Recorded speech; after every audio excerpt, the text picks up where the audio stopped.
तर hi friends, मी आहे प्रियंका. आज मी बाळाच्या झोपेबद्दल अजून एक तुम्हाला माहिती देते आहे. नीट ऐका.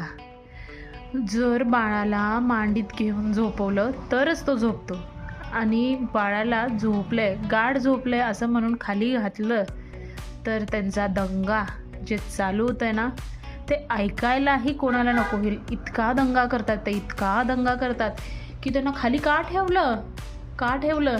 मग आपल्या मांडीत ते कितीही उशीर झोपू शकतात, कितीही उशीर. आणि त्यांचे कान एवढे तीक्ष्ण असतात ना, जर आपण एका शांत खोलीत त्यांना जर घालून ठेवलं, जरा जरी आवाज झाला, जरा जरी पिन ड्रॉप सायलेन्स असेल तरीही त्यातनं एक जरी थोडासा आवाज झाला, त्या आवाजाने ते उठणार. पण एवढा गोंधळ चालू असेल, जिथं गोंधळ असेल, जिथं दंगामस्ती असेल, त्या आवाजात ते स्वतःहून झोपून जातात. पण आपण काळजी घेऊन शांत खोलीत झोपून त्यांना काम वातावरण असं करून ते नाही झोपणार बरं का. ते बिलकुल नाही झोपणार. हे असंच आहे बाळाचं. स्त्री जन्मा हीच तुझी कहाणी. ग्रेट.